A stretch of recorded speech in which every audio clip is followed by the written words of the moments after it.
같이 살펴볼 말씀은 요한계시록 14장 말씀입니다. 요한계시록 14장 1절에서 5절까지 조금 지난주는 길었는데 이번 주는 조금 짧게 14장 1절에서 5절 말씀 같이 읽겠습니다.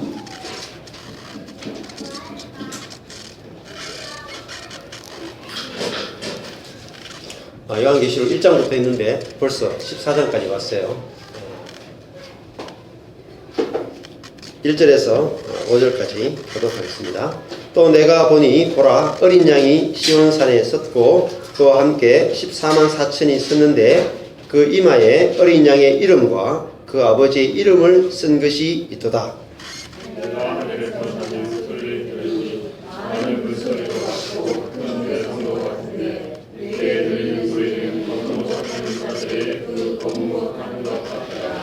저희가 보좌와 네 생물과 장로들 앞에서 새 노래를 부르니 땅에서 구속함을 얻은 14만 4천인 밖에는 능히 이 노래를 배울 자가 없더라.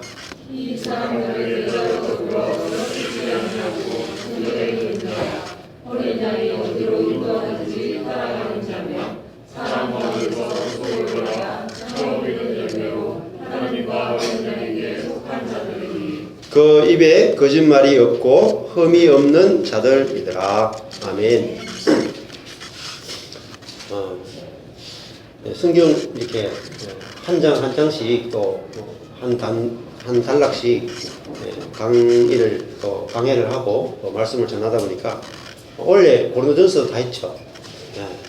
그리고 지금 요한계시록도 거의 절반 이상 넘어가고 있습니다. 이렇게 한 권씩 하니까 저도 굉장히 좋고 또 여러분도 아마 계속 말씀이 이제 쌓인다는 걸 느끼게 될 겁니다. 그 요한계시록 말씀이 어려운 것 같지만 또 풀다 보면은 어려운 부분도 여전히 남아 있지만 또 전체적인 것들을 보게 되면은 또 그렇게 어렵지 않다는 걸 알 수 있습니다. 특별히 저번 주에 말씀드린 것처럼 요한계시록이 우리가 보는 12장, 13장, 14장을 요약했습니다. 12장은 용이 나오는 이야기다 했고 13장은 그 용으로부터 바다에서 올라오는 짐승의 1절이 나오고 그리고 11절에 보면은 땅에서 올라오는 짐승이 나왔습니다. 그래서 12장, 13장은 용과 짐승의 이야기다 그렇게 이야기를 했어요. 그리고 14장에 오면은 오늘 말씀은 이제 어린 양의 이야기다 이렇게 나옵니다. 그러면은 성경이 이 용과 짐승 그리고 반대되는 어린 양의 이야기로 성경이 구성되어 있다는 거죠. 근데 이걸 잘 모를 수가 있어요.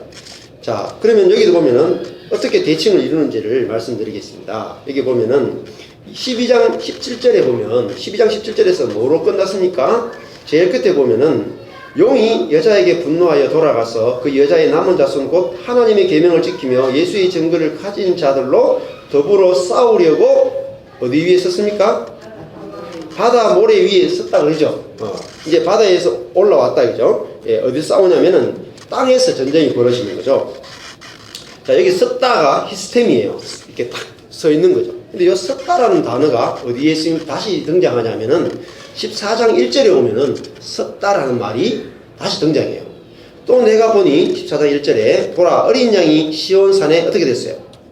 섰고 그와 함께 14만 4천이 섰는데 이렇게 되죠. 그러니까 이 두 무리가 딱 이렇게 전쟁을 하려고 딱 서 있는 것을 보게 됩니다. 그러니까 용은 어디서 올라왔냐면 바다에서 올라왔죠. 그리고 그 모래 위에 딱 서 있고 그리고 어린 양은 지금 어디에 서 있습니까?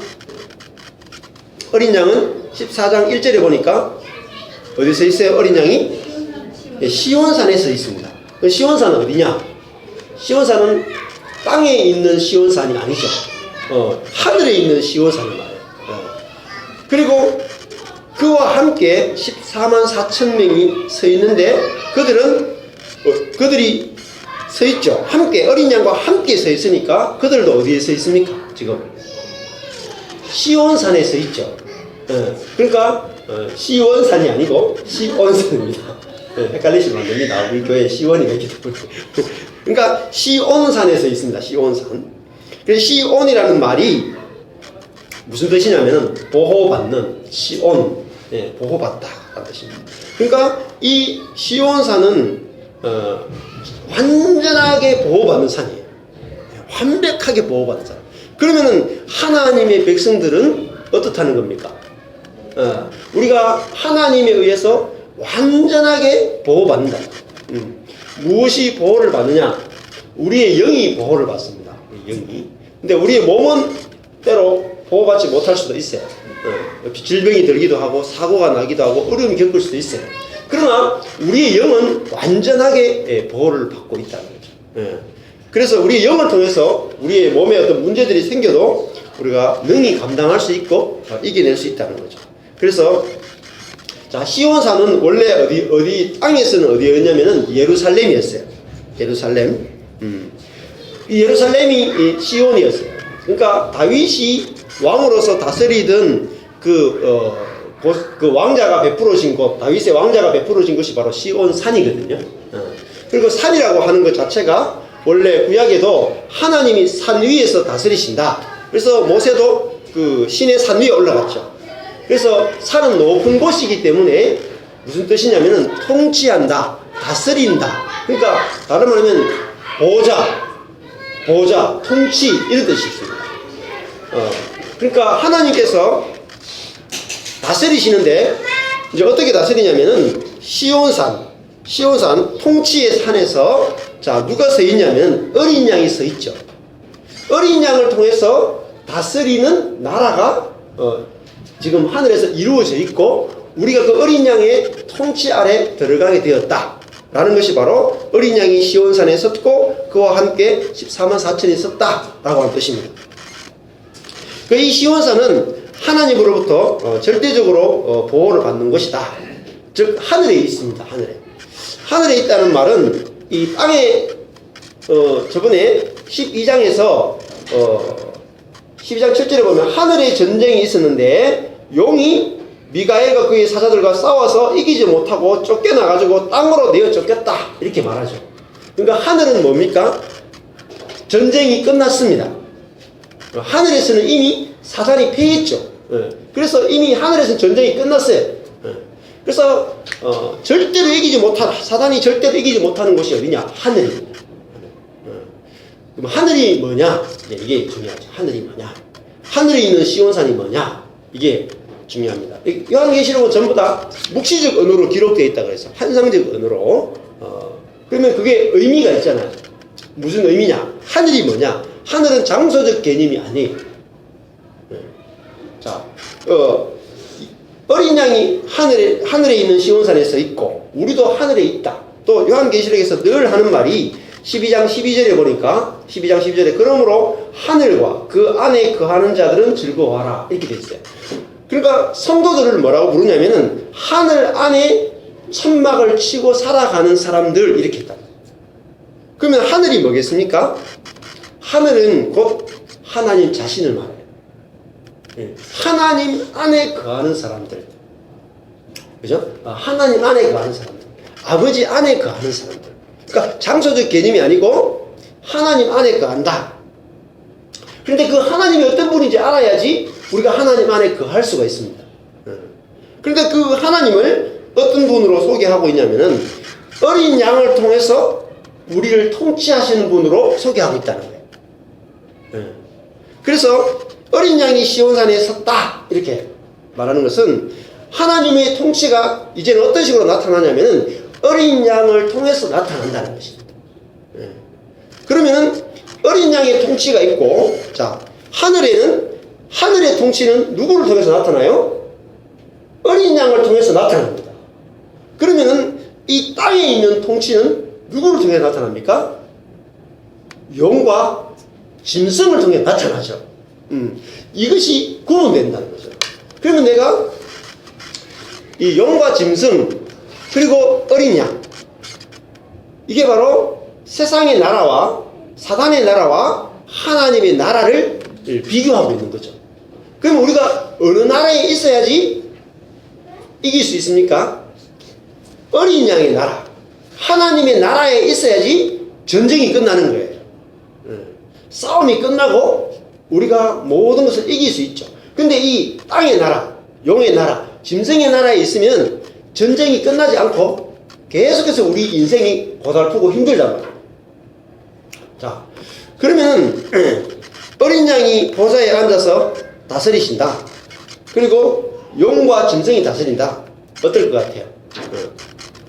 용과 짐승은 뭐로 다스리냐면 힘으로 다스리고 능력으로 다스리고 그 율법을 가지고 다스리죠. 율법을 가지고. 그렇기 때문에 용과 짐승 앞에 가면은 어떻습니까? 우리가 무섭죠.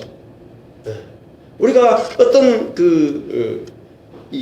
결국은 용이 뭐로 나타나냐면은 바다에서 올라온 짐승과 땅에서 올라온 짐승으로 나타났죠. 그러니까 바다에서 올라온 짐승을 뭐라 했습니까? 이 세상이라고 말했고 11절에 땅에서 올라온 짐승을 뭐라 했을까? 종교라고 했죠. 종교. 거짓 선지자. 네. 그러니까 이 세상에 있는 권위자들. 자, 권위자들이 많죠. 자기보다 위에 있는 사람들이 다 권위자예요. 자녀들한테 부모는 뭐죠? 권위자예요. 보호자예요. 보호자. 다스리는 사람이죠.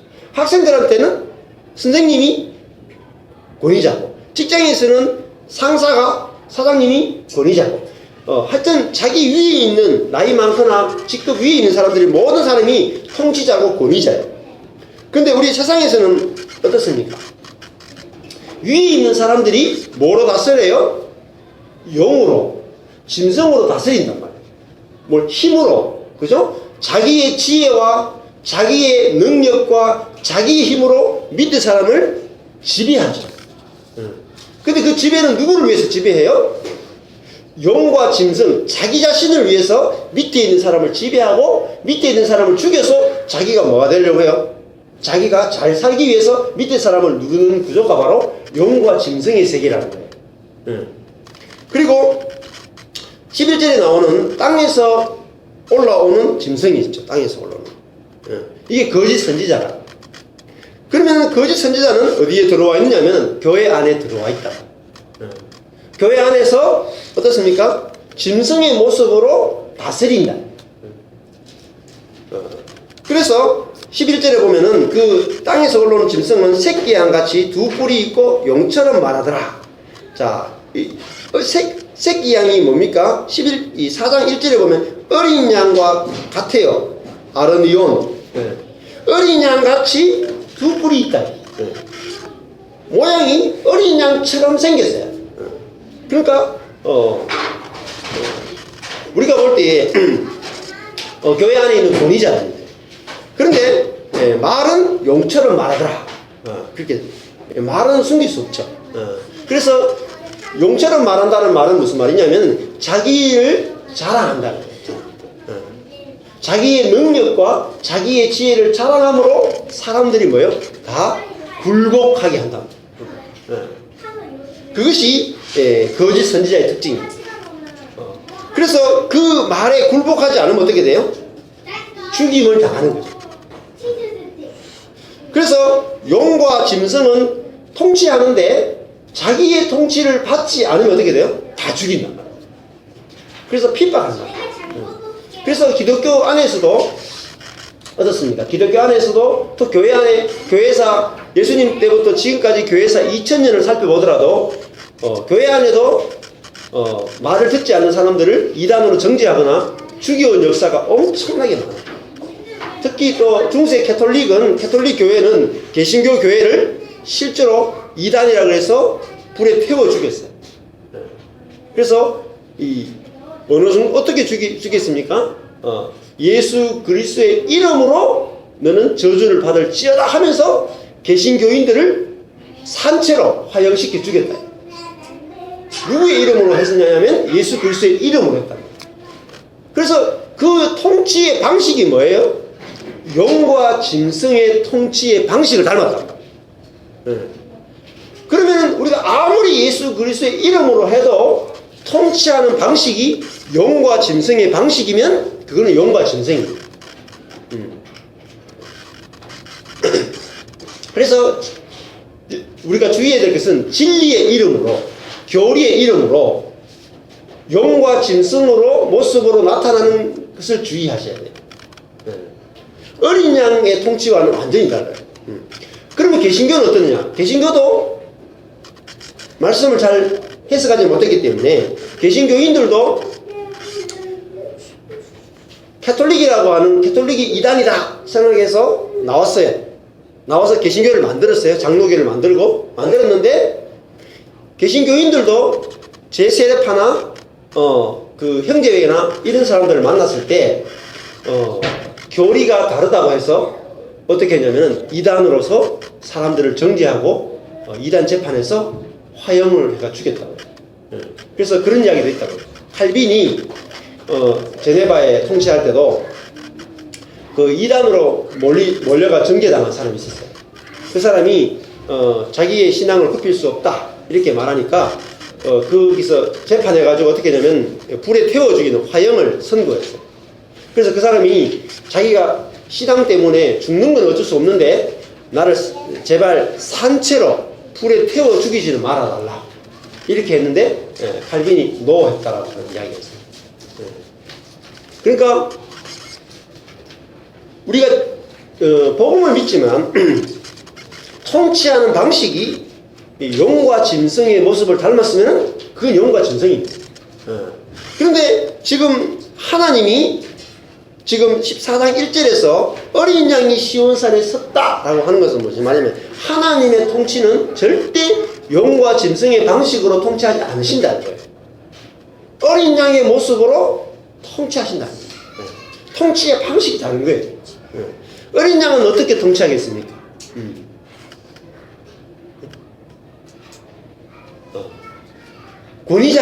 권위자로서 위에 있는 사람이 왕이 백성들을 재판할 때 어떻습니까? 왕은 모세 시대에는 왕이 사람들을 재판할 때 안식일을 어겼다. 그럼 어떻게 해요? 안식일을 어긴 그 사람을 돌로 쳐 죽였어요. 간음했다. 그러면 간음한 사람을 돌로 쳐 죽였어요. 그게 바로 율법적인 재판이죠. 그 권위를 가지고. 그런데 어린 양의 재판은 달라요. 어린 양의 재판은 어떻게 다스리냐면은 어떤 사람이 간음을 하고 왔어요. 그러면은 이 재판장이 자신이 죽는 겁니다. 그게 어린 양의 통치예요. 그러니까 하나님의 통치의 방식이 바뀌어졌다는 사실을 아셔야 돼요.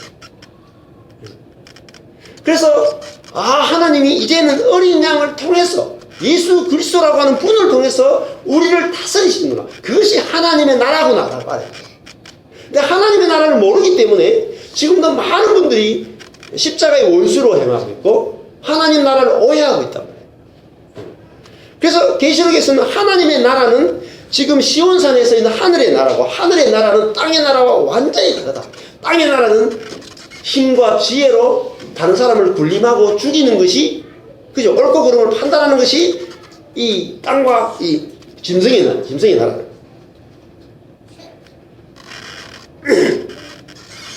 여러분 어린 양 앞에 나가면 어떻습니까? 우리가 죄를 들고 나갔을 때 우리의 잘못을 들고 나갔을 때 짐승 앞에 나가면은 심판을 받습니다. 정죄감을 받죠. 그런데 어린 양 앞에 내가 죄인으로서 나가면 뭘 받습니까? 용서를 받고 위로를 받고 그죠? 은혜를 입는 것입니다. 그래서 이 어린 양의 통치가 영원할 수밖에 없다는 거예요. 왜? 그것이 우리에게 가장 합당하기 때문에. 그 통치를 우리가 맛보게 되면은 그 통치는 우리를 살려내고 우리로 하여금 계속해서 주님과 연합하고 하나 되게 한다는 거죠. 그래서 내가 주님을 어떤 주님으로 지금 알고 있냐?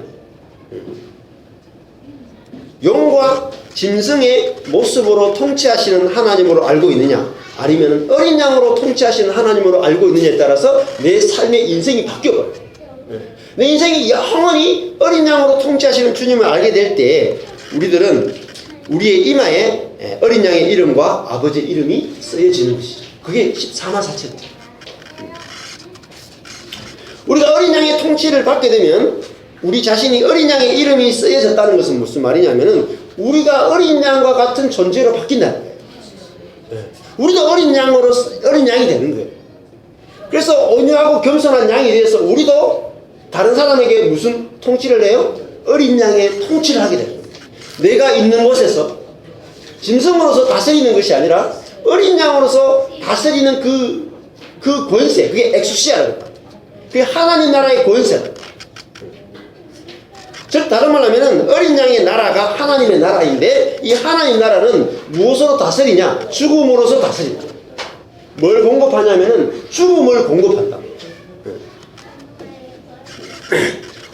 이번 주에도 어떤 한 목사님을 만났는데 그 목사님이 자기 간증을 하시는 거예요. 이 목사님이 목회를 이렇게 하시다가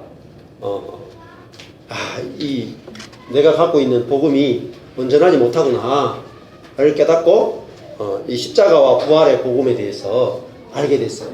그래서 짐승의 세계에서 어린 양의 세계로 옮기는 것을 구원이라고 그래요. 그래서 우리가 처음에 태어날 때는 전부 다 뭐로 태어나냐면은 저기 쪼매난 여기 뭐 하유리부터 시작해서 여기 뭐 혜린이, 혜은이, 심이 전부 다 뭐로 태어나냐면 짐승으로 태어나요. 본성 자체가 짐승이에요. 근데 이 짐승으로 태어났기 때문에 이 짐승에서 뭐로 변형이 되냐면은 어린 양의 생명으로 우리를 새롭게 창조해내는 것을 구원이라고 해요. 완전히 사람을 바꿔버리는 거예요. 그게 구원입니다. 그래서 또 다른 말로 하면은 짐승의 나라에서 어린 양의 나라로 옮기는 걸 구원이라고 해요. 그래서 나라를 바꿔버리는 거예요. 나라가 다르다는 말은 통치의 방식이 다른 거예요. 즉 여러분 북한에 가면은 북한식 통치가 있죠. 그 북한에 자유가 없습니다. 그죠? 근데 북한이라고 하는 나라에서 남한이라고 하는 나라로 옮기는 게 뭐예요? 구원이. 그러면 구원이라고 하는 것은 북한에 살면서 구원받는 게 아니고 나라 자체를 옮겨버려요. 남한에 오면은 다른 통치를 받게 되죠. 남한에서는 뭘 할 수 있어요? 데모도 할 수 있고 화염병까지도 막 할 수 있어요. 그래도 안 죽어요. 근데 북한에서는 김정은 쓰레기 이 말 한번 하면 자기가 쓰레기 되는 거예요. 그러니까 달라. 나라가 다르니까 북한에서는 무슨 말만 하면은 바로 죽어요. 그냥 죽어. 근데 여기서는 웬만한 말을 해도 안 죽습니다. 요즘은 대통령 보고 온갖 욕을 다 해도 끄떡도 없어요. 그게 뭐죠? 쉽게는 어린 양의 통치라는 어린 양. 대통령이 뭐가 됐어 이제? 점점 어린 양의 모습으로 닮아가지고 그게 선진국이라고. 후진국은 뭐냐면은 대통령이 용과 짐승으로 다스리는 걸 후진국이라고. 왜요? 우리 집에도 각자의 집이 뭐로 바뀌어요? 짐승이 용으로 짐승이 용이 아니고 짐승이 어린 양으로. 근데 우리는 대부분 이렇게 한다고요. 지렁이가 바뀌어서 뱀이 되고 뱀이 바뀌어서 용이 되는 이 전체를 말한다. 그냥 우리가 태어나서 그냥 살면은 처음에는 지렁이처럼 살다가 조금 지나면 뱀이 되고 더 지나면 용이 돼가 죽어요. 그러니까 하늘로 올라간다는 거예요. 근데 용이 하늘로 못 올라갔죠. 오히려 쫓겨났죠. 그죠? 그런 세계를 우리가 살고 있단 말이에요. 세계를 옮기는 거죠. 그걸 구원이라고 그래요. 그래서 우리를 완전히 다른 존재 안으로 넘기는 것이고 땅에서 하늘로 옮기는 걸 구원이라고 해요. 이번 주에 이제 아까 전에 그 목사님 이야기를 더 하면은 그 목사님이 이 복음을 깨닫고 내가 지금까지 말씀을 잘못 전했구나 해가지고 무려 7년 동안을 성도들을 하고 말씀을 전했는 거예요. 성도 숫자가 꽤 됐는데 점점 다 떠나가는 거야. 다 떠나고 나중에 한 20명 남았어요. 20명 남았는데 하다 하니까 도저히 안 되니까 7년 동안 자기가 이 복음을 전했는데 도저히 안 돼가지고 각자 가고 싶은데 가라. 다 흩어버려. 교회를 그냥 문 닫아버려. 그리고 나서 이분이 이제 목회도 못하고 뭐 하냐면은 뭐 일일 노동자 하고 그렇게 사니까 아들이 보기에도 얼마나 아버지가 안 돼 보였겠어요. 그죠? 그렇게 살아가는데 이 목사님이 복음을 만나고 나서 오히려 자기 인생이 다 망가진 거죠. 만약에 복음을 만나지 않았으면 기존 목회를 잘했는 분이거든요. 잘했는데 진짜 복음을 만나고 나니까 교회가 다 무너졌어. 그러니까 완전히 교회가 다 무너지고 나니까 자기 속에서 다 무너지고 나니까 자기 속에서 뭐 올라오더래. 뭐가 딱 올라오냐면은 결국 하나님이 내한테 이러려고 나한테 목회시킨다. 이러려고 나한테 목회시킨다. 이런 생각이 자기 속에 탁 올라오더라. 그러니까 교회도 가기 싫은 거야, 목사인데. 자기 결론이 뭐였냐면은 하나님을 원망하고 불평하고, 그죠? 그렇게 인생이 이제 목회가 다 끝나버린 거죠. 그런데 그분이 그 자리에서 다시 어떤 장로님을 만나가지고 이분 다시 이제 신앙이 회복된 거예요. 지금은 굉장히 잘 사시거든요. 근데 그분이 그런 고백하더라고요. 자기가 7년 동안 성도들에게 말씀을 전할 때에 이 복음을 전했다는 거예요. 7년 동안. 그런데 복음을 전하는 게 중요한 게 아니고 뭘 줘야 되냐면은 자신의 죽음을 내놓아야 되는데 말만 했다는 거죠. 복음을 말만 했다. 그러니까 말만 하는 것이 했기 때문에 자기 목회는 7년 동안 했는데 결국은 실패했다. 그래서 저희 목회자들한테 그런 말 하더라고요. 목회자가 말을 공급하는 것이 아니고 자기의 죽음을 공급해야지 그것이 하나님의 나라가 된다. 어린 양이 통치한다 라는 말은 뭐겠어요? 어린 양은 자신의 죽음을 내어놓음으로 자기와 함께 있는 모든 사람을 살려낸단 말이에요. 그게 어린 양의 통치예요.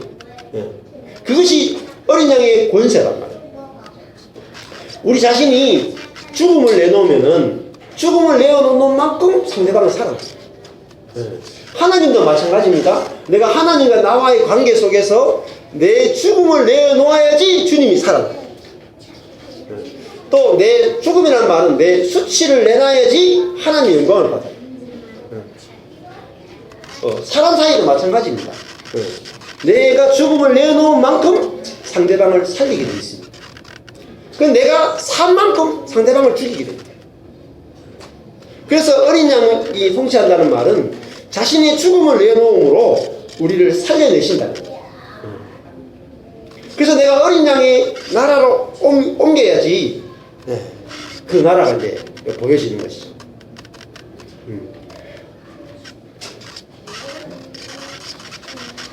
자, 그래서 이 어린 양이 시온산에 있었고 그와 함께 14만 4천이 있었다 했을 때 이 14만 4천이라고 하는 숫자는 어디서 왔느냐 하면은 12 곱하기 1000이죠.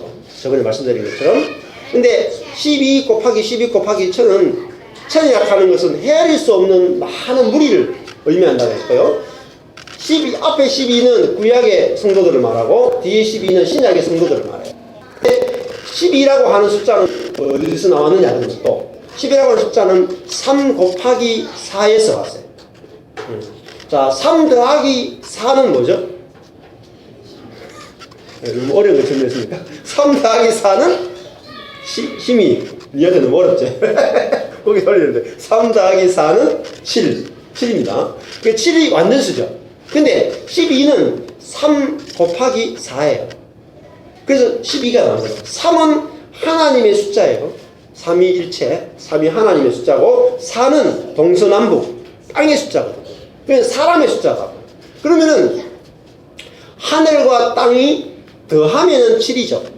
근데 덧셈은 그 빼면은 3과 7로 나누어질 수 있어요. 맞죠? 덧셈은 3과 7을 더했다가 다시 빼면은 3과 4로 나눠질 수 있어요. 근데 곱셈은 뺄 수가 없어요. 3 곱하기 4 하면 10이 돼버렸죠. 12에서 뺄 수가 없어요. 그러니까 곱셈의 세계는, 성경에서 말하는 곱셈의 세계는 뭐냐면 연합하여 완전하게 하나가 되었다는 의미예요. 연합하여 완전하게, 그러니까 즉 다른 말로 하나님과 사람이 완전하게 연합하여 하나가 된 그런 세계가 12예요. 12. 그러니까 12가 하나님 백성인데, 하나님 백성은 어떤 사람이냐면은 하나님과 사람이 완전히 연합하여 하나가 된 사람, 그 사람을 하나님의 사람, 하나님 백성이다 그래요. 즉 다른 말 하면은 하나님 지금 어린 양이 누구냐면은, 어린 양이 하나님이 사람이 됐죠. 하나님이면서 사람인 분이 바로 예수님이잖아요. 하나님과 사람이 연합하여 하나가 돼가지고 완전한 사람이 된 분, 그분이 이렇게 보니까 하나님이고 저렇게 보니까 사람이고, 그게 예수님이죠. 그러니까 예수님이 숫자로 치면은 12란 말이지. 그러면 우리도 12이신 그 하나 예수 그리스도 안에서 우리도 12라고 하는 하나님의 백성이 되는 것입니다. 즉, 그래 12는 다른 말로 하면 어린 양이에요. 어린 양. 즉 어린 양은 하나님 아버지의 마음이 그대로 표현돼 가지고 나타난 것이 누구냐면 어린 양이에요. 그래서 그 1절에 보면은 어린 양의 이름과 그다음 무슨 이름이 나와요? 아버지의 이름. 그러니까 같은 이름이 나오는 거죠. 아버지의 이름이라는 말은 존재라는 말은 마음이에요. 또 다른 말 표현은 마음이에요. 아버지의 마음이 그대로 나타난 존재가 누구냐면 어린 양이다. 그러니까 하나님의 그 아버지 그러면 감이 안 오실 수 있어요. 아버지, 그럼 여러분 아버지가 딱 떠오를 거예요. 그러니까 아버지는, 어떤 사람은, 저 같은 경우에 아버지는 좀 막 때리고 이런 분은 아닌데 옳고 그름이 좀 분명하게 말씀하시는 그런 아버지예요. 그래서 학교 갔다 돌아오면 아버지가 계시면 아버지 하면서 막 달려가서 끌어안고 뭐 뽀뽀하고 이런 아버지는 전혀 아닙니다. 네, 다녀왔습니다. 그런 아버지죠. 예. 근데 이제 아버지 위에 올라탄다 이런 개념도 없어요. 올라타다가 죽으려고, 버릇없다고 그렇거든. 근데 이제 우리 시원이나 시민은 저를 보면 아빠 그러면 무슨 생각이 나냐면 막 올라타. 제가 이렇게 누워서 이렇게 성경책을 보고 있으면 시원이 같은 경우 저 위에 막 올라타거든요. 올라타가지고 막 이렇게 막 비비고. 그러니까 아버지 그러면은 뭐가 느끼냐면은 어린 양 같은 마음, 온유한 마음, 겸손한 마음이 저한테 조금 느껴지는 것 같아요. 그러니까 저 위에 올라가면 치대고 이렇게 하죠. 요즘의 아버지들은 옛날에 비하면은 그 짐승에서 어린 양의 모습으로 좀 많이 이제 바뀌었어요. 옛날에 아버지상이. 근데 더 가야 아버지가 하나님 아버지가 나타났는데 어떤 모습으로 나타나냐면은 어린 양의 모습으로 나타났다. 어린 양의 모습으로. 그러니까 여러분이 길을 가다가 우리 교회에 지금 엘리베이터 문이 쫙 열리면서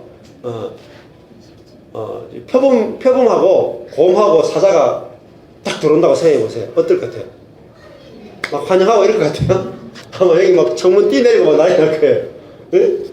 그게 바로 우리가 하나님에 대해서 사자와 같은 하나님, 곰과 같은 하나님, 표범과 같은 하나님을 늘 우리가 생각했단 말이에요. 구약시대에.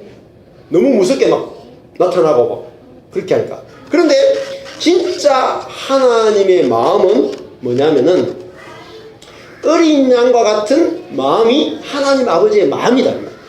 그런데 하나님이 어린 양과 같은 마음을 그 속에 갖고 계신데 그 마음을 드러내고 싶은데, 보여주고 싶은데 그걸 보여줄 수 있는 사람이 없었다.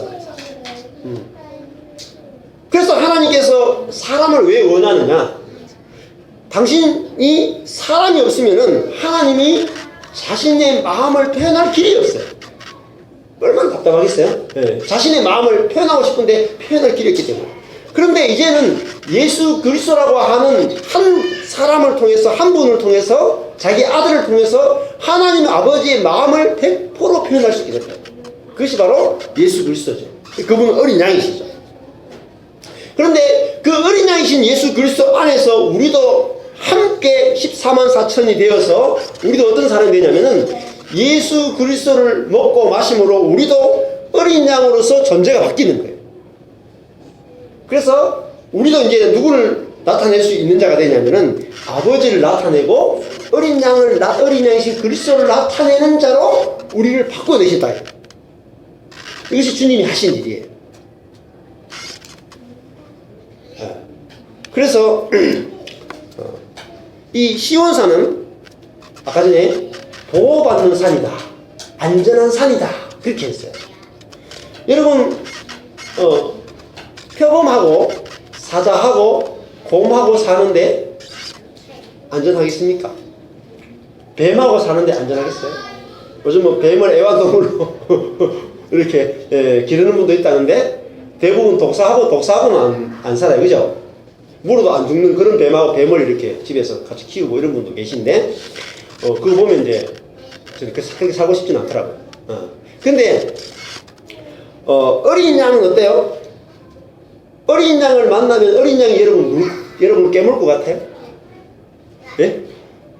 여러분 해코지 할 것 같아요?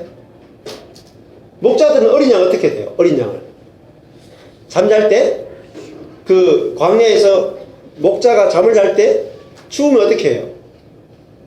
어린 양을 탁 데려와가지고 그 털이 복실복실하잖아요. 그걸 탁 끌어안고 잔다고요. 그러면 완전히 그냥 양털 그냥 옷이 되는 거죠.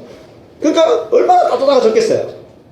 그러니까 하나님이 어떤 분이냐면은 지금 어린 양과 같은 분이라. 어린 양은 우리를 해야 할까요? 안 해야 할까요? 전혀 해야죠. 우리를 심판하지 않는다. 뭐로 우리를 다스리냐면은 완전한 사랑과 은혜와 위로로 우리를 다스리고 품어주신단 말이에요. 그 사랑의 그게 권세라고. 거기에 녹아서 그 통치를 받는 거예요. 그게 하나님 나라예요. 그런 어린 양과 같은 분으로 우리가 알아야 돼요. 그러니까 하나님과 같이 있어도 전혀 무섭지 않아요. 어린 양이신 하나님을 알게 되면은 내가 전혀 무섭지 않다고. 같이 있고 싶어. 목자는 다 어린 양을 가까이 해요. 이름도 지어주고 늘 같이 자고 뒹굴어요. 왜? 물린 적이 없거든요. 한 번도. 예, 목자가 잘못해가지고 어린 양을 막 때려도 어린 양 에ek 하면서 두고 보자, 니 잘 때 두고 보자 해가지고 양털 가지고 목을 막 이렇게 하지 않는다고요. 양은. 예? 아무리 심지어 목자가 어린 양의 그 털을 다 깎아도 에ek 하고 추워도 그냥 떨고 있어. 그냥 절대 복수하지 않아. 심지어 그냥 자기 새끼가 보는 데서 어미를 그냥 그 목자가 칼로 그냥 이렇게 어미를 탁 해가지고 죽여도 내가 커서 내 부모의 복수를 하리라 이렇게 하는 양이 없어. 나도 엄마처럼 저렇게 우리 목자를 위해서 죽어야지. 이런 양밖에 없어. 그분이 누굽니까? 하나님. 하나님에 대해서 지금까지 왜 잘 몰랐느냐면은 예수 그리스도라고 하는 분이 없으니까 하나님이 어떤 분인지 도대체 제대로 알 수가 없어. 그래서 예수님께서 내가 곧 길이고 진리고 생명이다라는 말은 나로 말미암지 않고는 아버지께 갈 자가 없다라는 말은 내가 아니고는 아버지를 알 수가 없다는 거예요. 왜? 예수 그리스도를 통해서만 어린 양이신 예수 하나님 아버지가 나타났기 때문에. 그래서 어린 양의 이름과 아버지의 이름 같이 써있단 말이에요. 같이. 네. 그래서 하나님 아버지 안에서만 우리는 영원히 안전한 거예요. 우리는 관계 속에서 어떻습니까? 안전합니까? 교회는 어린 양들이 모인 곳이죠. 14만 4천이 교회죠. 그 시온산이 바로 교회예요. 교회 안에 누가 서 있어야 되면 어린 양이 서서 어린 양이 통치해야 돼. 그리고 전부 다 뭐로 모여야 돼요? 어린 양으로 모이는 거예요. 어린 양. 어린 양은 다른 말로는 또 죄인이라고 볼 수 있어요. 자신이 죄인임을 인정하는 사람. 상대방을 죄인으로 재판하는 사람을 짐승이다 그래요. 근데 자기가 죄인이라고 말하는 사람을 어린 양이다 그래요. 그러니까 내가 죄인입니다 라고 말하기 때문에 어때요? 심판이 없죠. 교회 안에서 어떤 문제가 생겨도 뭐가 나옵니까? 어린 양은 내가 죄인입니다 하고 자기가 죽는 거예요. 내가 죄인입니다 하는 게 자기가 죽는 거예요. 자기 죽음을 내놓는다는 것은 내가 잘못했습니다를 내놓는 거예요. 내가 틀렸습니다를 내놓는 거예요. 그거로 다스리는 거예요.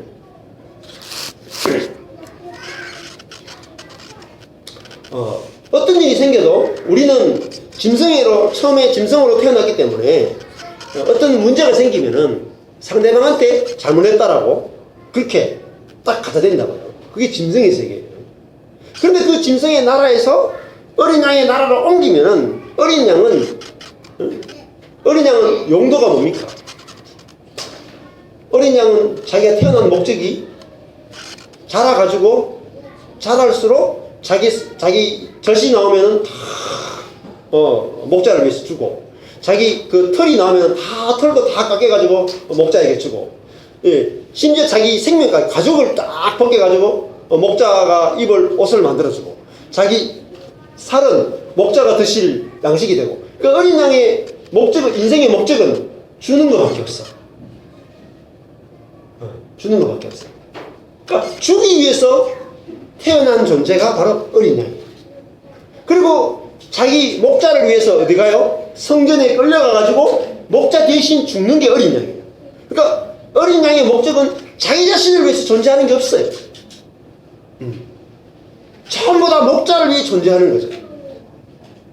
그게 바로 어린 양이에요. 예수님도 어린 양으로 이 땅에 오셔가지고 자기 자신을 위해서 존재하는 것이 없이 오직 하나님을 위해서 존재하시는 분으로 이 땅에 오셨다.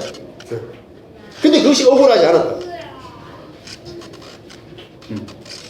우리는 처음에 짐승으로 태어난 것은, 짐승은 어떻습니까? 짐승은 아무리 잘 키워도 옛날에 아주 나쁜 말이 있는데 그것이 맞기 때문에 또 했던 말이 있죠. 뭐더라? 뭐는 키우는 게 아니다 이런 말이 있죠. 머리 검은 짐승은 뭐 키우는 게 아니다 이런 말이 있죠. 왜 그럴까요?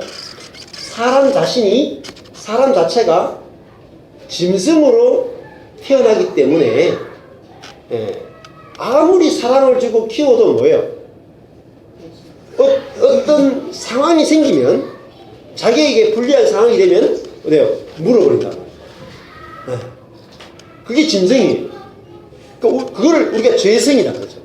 근데 이 죄성이 예수 그리스도 안에서 바뀌어요. 어린 양의 본성으로, 생명으로 바뀌어진다고요. 어린 양의 이야기를 듣고 어린 양의 세계를 보게 되고 하나님 나라가 어떤 뭔지 듣게 되면은 나도 모르게 내 자신의 생명이 어린 양의 생명으로 바뀌어지는 거예요. 그래서 뭘 내놓냐면 자기의 살을 내놓고, 자기의 피를 내놓고, 자기의 가죽을 내놓고, 자기의 털을 내놔서 잔치가 벌어진단 말이에요. 그게 하나님 나라예요. 하나님 나라. 자기의 그것을 내놓는 거예요. 자기의 죽음을 내놓는 거예요. 그래서 잔치가 벌어진다. 그거 없이 잔치가 벌어질 수 없어요. 짐승은 뭘 내놓습니까? 짐승은 절대 자기 것을 내놓지 않습니다. 짐승은 뭘 해요? 뭔가 다른 사람을 죽여서 그 사람의 고기로 잔치를 벌이는 거예요. 그게 짐승이세요. 교회는 각자의 죽음을 내놓고 잔치가 벌어지는 것이죠. 자기의 죽음을 내놓죠. 그게 바로 14만 4천이라는 거죠. 이 구원이란 무엇인가? 이번 주에도 그 김세윤 교수님이 했던 책에 칭의와 성화라는 책을 제가 읽게 됐어요. 읽게 됐는데 올해가 2017년입니다. 2017년이 종교개혁 500주년이에요. 그래서 종교개혁 500주년이기 때문에 교회를 개혁하자, 한국교회를 개혁하자 해서 온갖 세미나를 다 열었어요. 한국교회에서 막 세미나를 열고 개혁하려면 어떻게 하면 좋겠냐 해가지고 제 페이스북 친구 되는 그 루트교 목사님들은 너무 바빠 루트에 대해서 강의해달라 해가지고 원래 돈을 좀 버셨을 거예요. 근데 루트에, 그러니까 그분들이 또 무슨 말이에요? 올해만 지나면 잠잠해지리라 전부 다 예언하고 있어요. 근데 2017년 올해 무슨 일이 벌어졌습니까? 종교개혁 500주년에 명성교회에서 세습을 강행했어.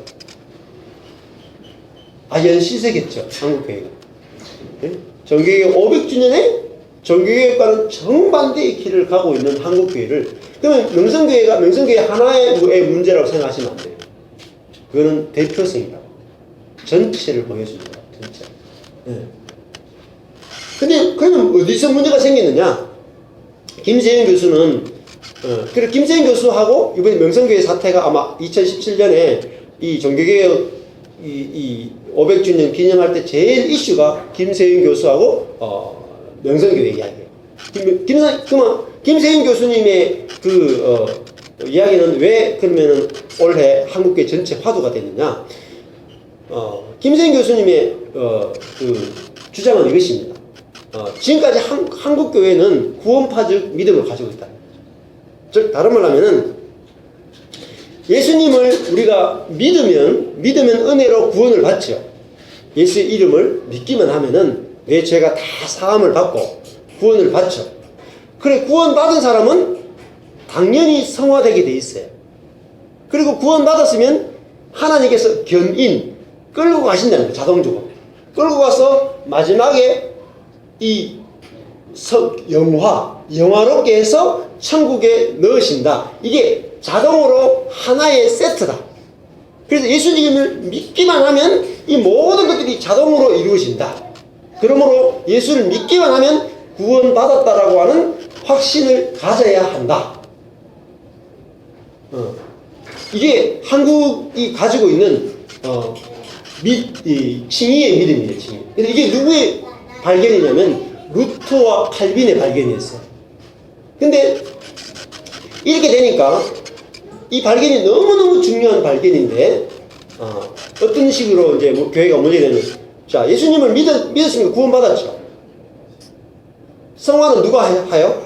성령이 하죠. 견인, 나를 끌고 가는 것도 성령이 하죠. 영화시키는 것도 하나님이 하죠. 내가 할 일이 없죠. 그리고 내가 예수님을 믿습니다고 영접 CCC처럼 예수님 믿겠습니까? 하면 영접했어. 영접하면 어떻게 돼요? 이미 천국이 보장됐죠. 보험 들어놨죠. 취소될까요? 안 될까요? 취소 안 된다 그러죠. 그러면 성화를 안 해도 돼요. 이미 천국 보장 받았죠. 그러면 이렇게 살건 저렇게 살건 전혀 상관없이 이미 천국을 받았죠. 이게 굉장히 좋은 교리예요. 근데 그 교리에 문제가 있다. 그래서 김세윤 교수가 이 교리는 문제가 있다. 그래서 뭘 들고 나냐면 법정적인 의미에서의 법에서 말하는 우리가 예수 믿고 믿기만 하면 죄 용서 다 받고 구원받았다. 끝. 이게 전부가 아니냐는 거죠. 김세윤 교수가 뭐라고 말했냐면은 예수 믿으면 은혜로 구원을 받는 건 맞다. 은혜로 구원 받는 건 맞다. 그런데 은혜로 구원 받는다는 것은 하나님 나라에 쉽게 하면 들어가는 것이라는 거죠. 들어간 다음에는 하나님 나라는 하나님이 통치하는 나라죠. 그러면 그 하나님 나라에 들어가서는 죽을 때까지 뭘 받아야 돼요? 하나님의 통치를 받아야 되죠. 통치 받으려면 내 쪽에서 뭐 해야 돼요? 순종해야 되죠. 그래서 예수 믿음 이후부터 죽을 때까지 내가 하나님 나라에 세상 나라에서 하나님 나라가 돌아왔기 때문에 이 하나님 나라는 하나님이 왕으로 통치하는 나라이기 때문에 내 쪽에서 하나님께 순종해야 돼요. 그래서 순종을 통해서 내가 성화되어 가야 된다. 열매가 나타나야 된다. 그 사람을 의인이라 그런다. 이렇게 이야기를 했어요. 그러니까 기존에 우리 장로교 쪽에서는 그거는 구원이 이루어지지 않았다고 말했기 때문에 그건 알미니안의 이야기다.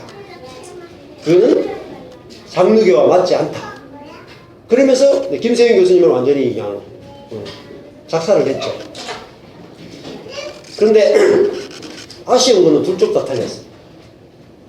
김세윤 교수도 틀렸고 기존 교리도 틀렸어요. 왜냐하면은 김세윤 교수님도 그 책을 보면은 안에 단서들을 많이 이야기해요.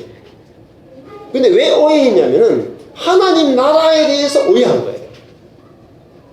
지금 전 세계 교회가 하나님 나라를 잘 몰라. 하나님 나라는 우리가 키아즘 성경으로 보면은 주어가 중요하죠. 자, 내가 하나님께 복종하는 나라예요? 하나님이 나를 다스려주는 나라예요? 자, 1번일까요? 2번일까요?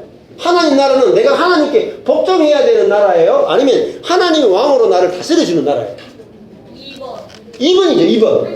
1번이 아니에요. 김세윤 교수님이 착각한 것은 하나님 나라를 내가 하나님께 열심히 복종해야 되는 나라로 가르쳤다. 그렇기 때문에 어디로 다시 가냐면 다시 율법으로 가요. 지금 IMF도 그렇고 뭐 성교단체 그렇고 대부분의 하나님 나라에 대한 강의들은 하나님이 왕으로 다스리면 내가 당연히 열심히 복종해야지. 열심히 복종하지 않으면 성화되지 않죠. 열심히 내가 하지 않으면 내가 구원받지 못하죠. 그럼 뭐로 돼요? 결국은 내 구원이 내 행위에 의해서 흔들리죠. 결국은 종교개혁 500주년 올해 한국교회는 김세윤 교수님하고 장로교회가 붙어가지고 답을 못 내고 끝내네. 답을 못 냈어. 하나님의 나라는 자, 골로새서 말씀 보면은 흑암의 권세에서 건져되어서 하나님의 아들의 사랑의 나라로 옮기셨다. 누가 옮겼어요?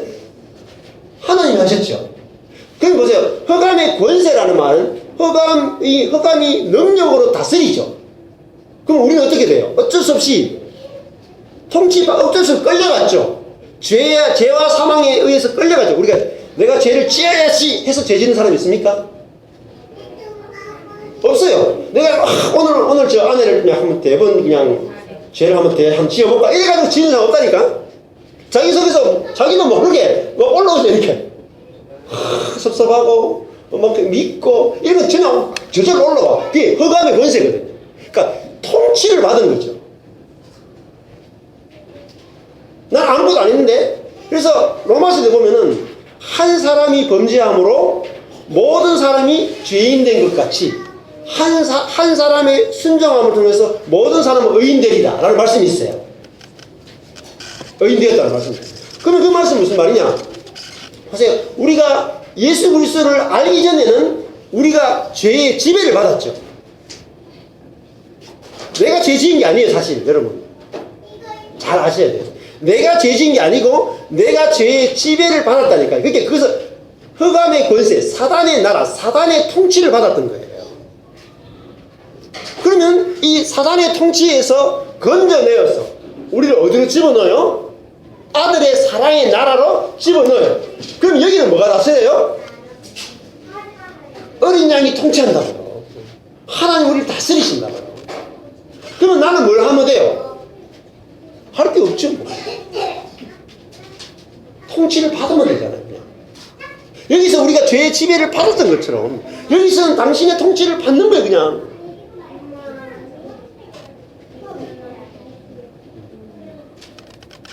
그게 하나님의 나라라. 근데 우리는 자꾸 이거를 이쪽에서도 내가 죄를 지었으니까, 예수 믿기 전에 내가 죄를 지었으니까 이쪽에는 내가 의를 행해야 된다고 생각해요. 그게 아니다. 나라라는 것은 결국은 왕을 말해요. 왕의 통치가 미치는 영역을 나라라고 불러요. 우리가 북한에 가면은 어떻습니까? 내가 북한에 가면은 누구의 지배를 받아요? 김정은이의 지배를 받죠. 가만히 있어도 저절로 김정은이의 모든 지배가 위로부터 쫙 퍼져가 내한테 김정은의 지배가 딱 와요. 그러면 내가 그 지배 안에서 이렇게 헉거린단 말이야. 그 남한에 딱 오면은 내가 가만히 있어도 벌써 나는 전혀 바뀌지 않았는데 뭐가 돼요? 남한이라고 하는 나라의 민주주의의 통치를 받죠. 그게 나라를 옮기는 거예요. 나라가 바뀐 거지 1차적으로 나라가 바뀌었어요. 그렇기 때문에 두 번째, 우리 존재가 바뀐 거예요. 존재가 바뀐 걸 모르는 거죠. 짐승에서 어린 양으로 바뀐 거예요. 짐승이 어떻게 다른 그 동물들을 죽이고 이렇게 빼앗습니까? 저절로 그렇게 하는 거죠. 본능에 의해서.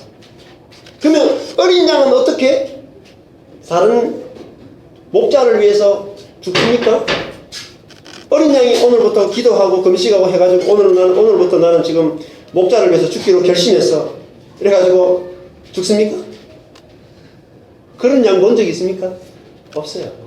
어린 양은 태어날 때부터 죽기를 좋아하는 생명으로 태어나요. 그래서 우리가 예수 그리스도가 우리를 구원한다는 말은 우리가 처음에 태어날 때 남을 죽여야지 속이 시원한 그런 존재로 태어났다가 십자가에서 예수 그리스도와 함께 그 생명이 죽어버리고 이제는 부활의 생명으로 어린 양의 생명으로 우리를 새롭게 창조해내는 것이 예수 그리스도의 십자가의 능력입니다. 그 능력이 우리에게 임했다는 말입니다. 그래서 그와 함께 사원 사천이 시온산에 서 있다는 거죠. 자, 그러면 2절에 가보면은 2절에 내가 하늘에서 나는 소리를 들으니 많은 물소리도 같고 큰 내성도 같은데 내게 들리는 소리는 검은 것 타는 자들의 그 검은 것 타는 것 같더라. 여기 보시면 하늘에서 나는 소리를 듣죠. 자, 듣는데 많은 물소리 같고 큰 내성과도 같다. 그 앞에 보면은 그 계시록 앞에 보면은 큰 하늘에 뇌성이 막 나죠, 그죠? 그것이 땅에 오면은 심판이 된다 그랬죠. 근데 하늘에서 뇌성이 나는데 벼락 같은 강한 소리가 나면은 어때요? 무섭죠. 하늘에서 막 심판의 소리가, 뇌성이란 말은 하나님의 심판의 소리가 꽝 울리는데 요한에게는 뭐로 들려요? 지금 내게 들리는 소리는 검은 곳 타는 자들의 그 검은 곳 타는 것 같더라. 근데 그 하늘의 뇌성이 자기에게는 뭐로 들리는 거예요? 너무나 그 온유하고 부드러운 소리로 들리는 거예요. 그죠? 하프 소리들, 하프 소리.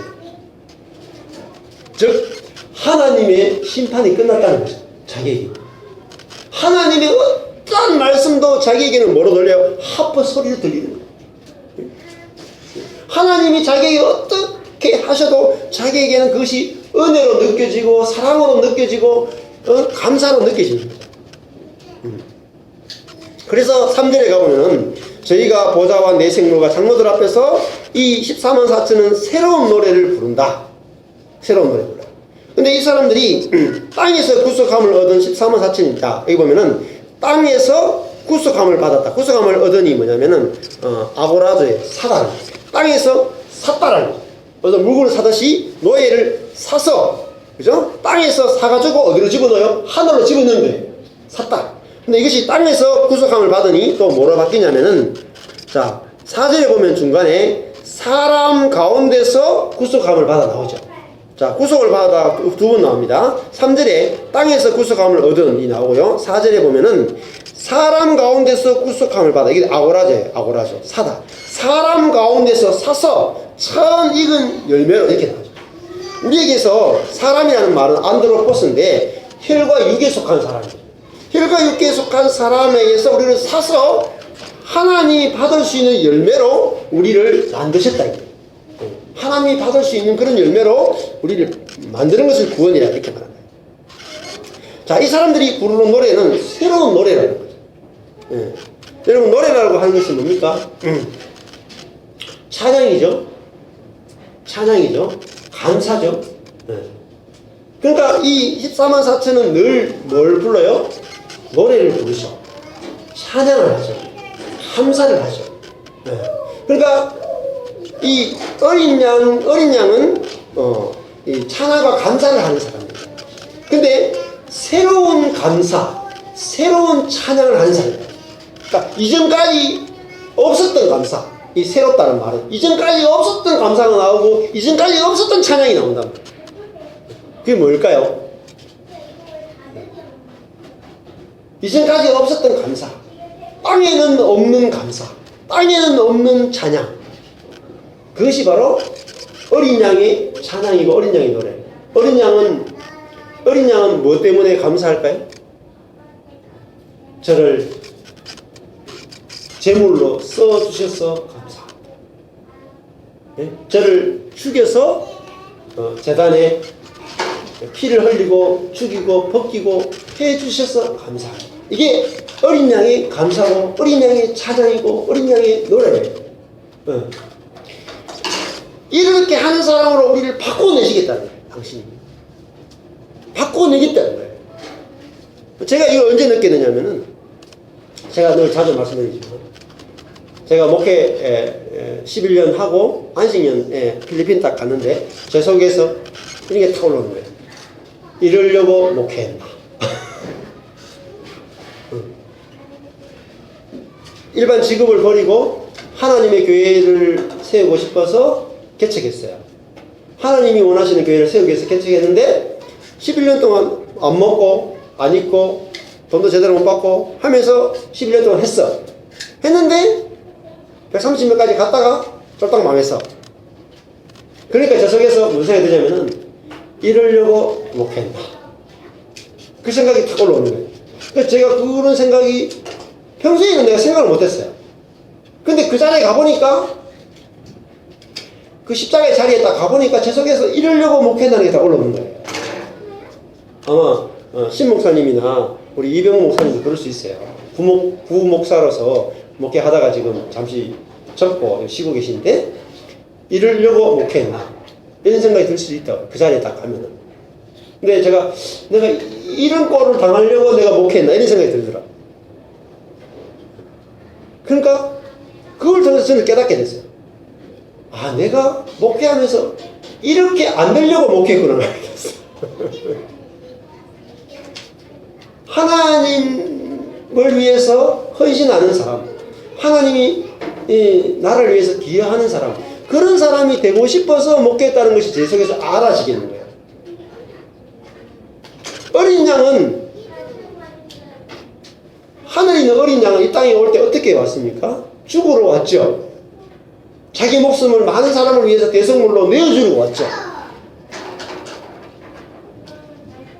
근데 영은 많은 사람들을 잡아먹으려고 왔단 말이에요. 인생의 목적이 다른 거야. 제 인생의 목적을 제가 그 순간에 갔을 때 보게 된 거예요. 아까 전에 그 목사님, 7년 목회하고 한번 망했던 그 목사님도 하나님 나한테 이럴 수 있나 하는 마음이 자기 속에서 올라왔다는 거죠. 저도 그랬어요. 내가 이러려고 목회했나. 근데 그것이 딱 올라오는 순간에 제가 알겠더라고요.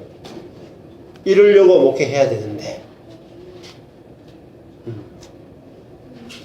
예수님이 나 때문에 망하려고 이 땅에 오셨잖아요. 하늘의 모든 보다를 버리고 자신이 하나님 되심을 회개하고 이 땅에 오셔가지고 복종하고 죽고 망하려고, 나를 위해서 망하려고 오신 것이 목회였어요. 그분의 인생의 목적이었어요. 그것이 어린 양의 목적이었다고.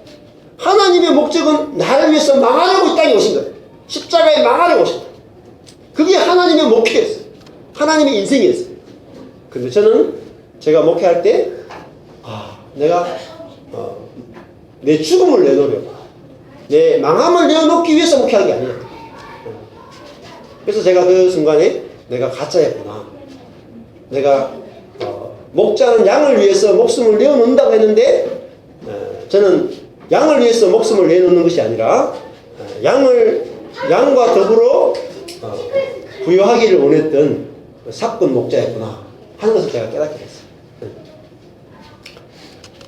그러면서 주님의 마음을 알게 됐다. 주님이 이 땅에 왜 오셨는가? 자기를 내어주러 오셨다. 그게 어린 양의 세계더라고요. 어린 양의 생명이 있기 때문에 어린 양의 나라가 만들어지는 거예요.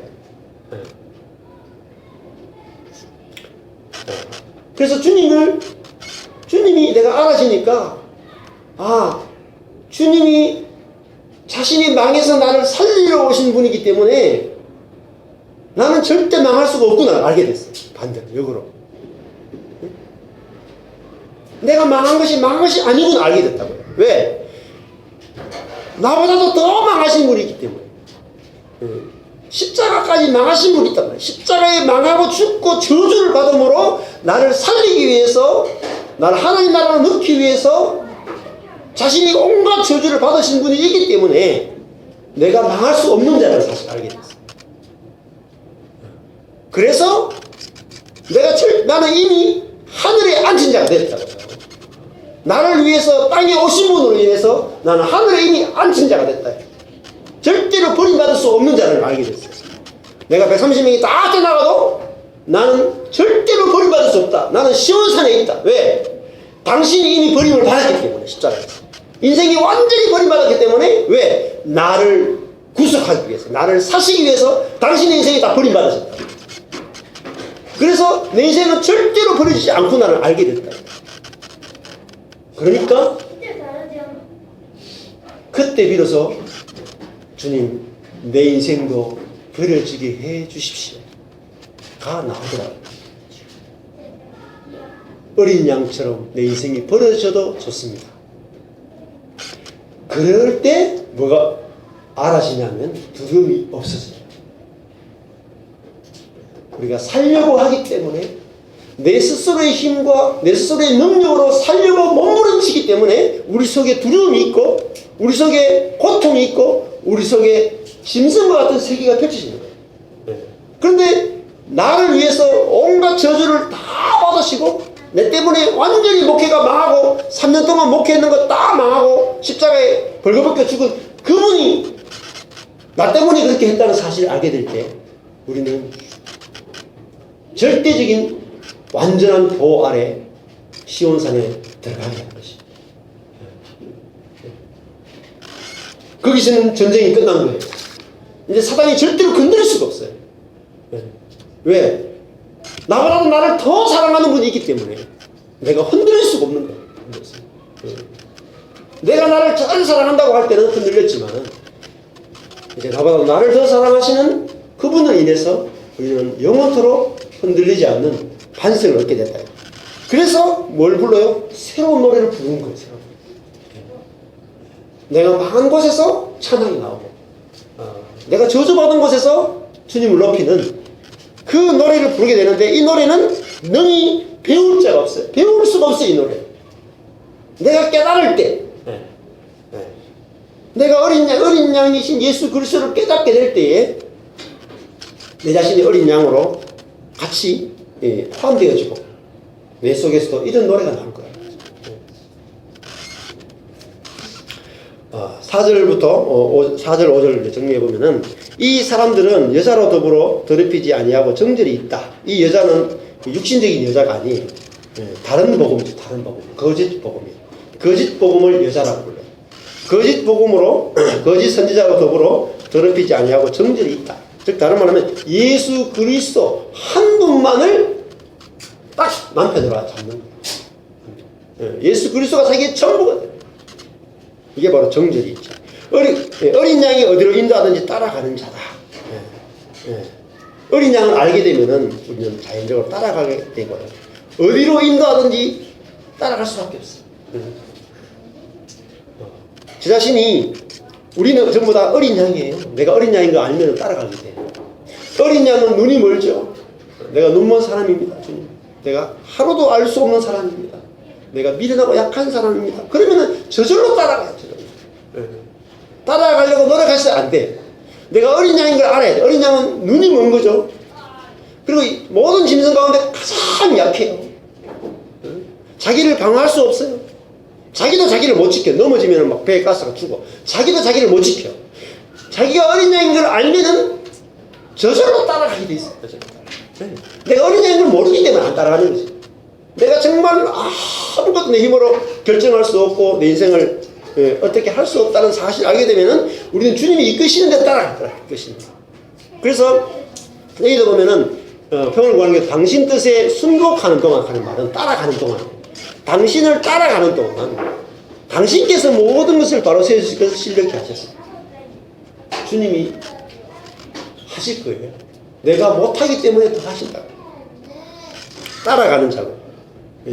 사랑 가운데서 사서 처음 익은 열매로 처음 익은 열매라는 말은 이스라엘 백성들이 곡식들이 처음 익으면 전부 다 하나님의 것을 드렸어요. 처음 난 것을 첫 토색, 첫 소생, 첫 태생, 첫 수확물은 하나님의 것으로 드렸다. 즉 달라면 하나님의 것이다. 그래서 하나님과 어린 양에게 속한 자라는 말은 하나님과 어린 양의 것이라는 거예요. 우리 자신이 이제는 하나님의 것으로 구별된 자들이다. 즉 다른 말로 하면 내 자신의 목적을 위해서 쓰지 않고 이제 하나님의 목적을 위해서 하나님 우리를 쓰고 계시다. 여러분, 그래서 내 인생이 왜 이렇게 내가 원하는 대로 안 갈까 고민이 되시죠? 내 인생이 왜 이렇게 내가 원하는 대로 안 될까? 왜? 주님이 우리를 사셨기 때문에. 주님이 사셨기 때문에 주님 거예요. 주님 마음대로 쓸 거예요. 이거 아셔야 돼요. 소유권이 이전됐다고. 우리는 사단의 것이었어요. 내가 내 뜻대로 산다고 생각했지만 실제로는 우리 속에 있는 욕망을 따라서 사단의 것으로 사단이 원하는 대로 길을 갔던 사람이에요. 그런데 하나님께서 사단의 것에서 건져가지고 하나님의 것으로 어린 양의 것으로 우리를 소유해서 이제는 하나님 당신을 위해서 살도록 우리를 이끌어 가신다. 그래서 내 뜻대로 안 되는 거예요. 내 뜻대로 안 되는 것이 누구 뜻대로 되는 거냐면 하나님 뜻대로 되는 거라고요. 여러분, 내 뜻대로 안 되면 하나님 뜻대로 된다고 아시면 마음이 편안해요. 근데 계속 싸우는 거죠. 내 뜻과 하나님의 뜻. 그래서 계속 내 뜻대로 끌고 오고 싶어, 하나님. 그게 우상숭배라고. 하나님을 신뢰하지 않는 거야. 그래서 내 뜻대로 안 되면 하나님 뜻대로 되는 거예요. 그 입에 거짓말이 없고 흠이 없는 자가, 거짓말이 없다는 말은, 거짓말이라는 것은 실제가 없는 거예요. 이렇게, 그 반대말이 알레테이아거든요. 실제가 없다는 거예요. 그 어린 양의 실제를 가지고 있다는 거죠. 이 14만 4천은 실제를 가지고 있는 거예요. 실제. 어린 양이 실제, 하나님을 자기 속에서 연합하여 하나 돼서 하나님의 실제를 가지고 있다. 그리고 흠이 없는 자라는 말은 무슨 말이냐면, 흠이란 말은 자기 의가 없는 거예요. 자기 의가 없는 거예요. 흠이 없다는 말이에요. 자기 자랑이 없는 거예요. 그리고 불평이 없는 거죠. 불평. 흠이 없다는 말은 불평이 없는 거예요. 하나님 십자가에서 나타난 당신의 그 사랑만으로 내 인생은 부족함이 없습니다. 부족함이 없습니다. 그게 흠이 없는 자죠. 자질구레하게 죄를 지었니 안 지었니 이런 거 떠나서 진짜 흠이 없는 것은 하나님 당신의 그 십자가에 나타난 당신의 그 사랑이 나를 충분하게 만족하게 하고 내 인생의 모든 문제가 거기서 해결됐습니다. 이게 흠이 없는 자예요. 내가 하나님께는 노래할 것밖에 없습니다. 찬양할 것밖에 없습니다. 감사할 것밖에 없습니다. 이 사람이 바로 흠이 없는 자죠. 그래서 하나님을 위해서, 또 형제를 위해서, 교회를 위해서 우리가 감사와 찬양, 또 가족, 여러분 가족을 생각하면서 하나님, 나는 가족을 위해서 새 노래가 나오고, 우리 교회를 위해서 새 노래가 나오고, 내가 처한 형편을 위해서 새 노래가 나온다면 그것이 정말 하나님이 나를 값주고 사신 목적이 성취되는 거죠. 하나님이 나타나는 거죠. 그래서 우리를 통한 하나님의 그 목적이 우리를 통해서 이루어질 수 있게 되기를 축복합니다. 기도하겠습니다.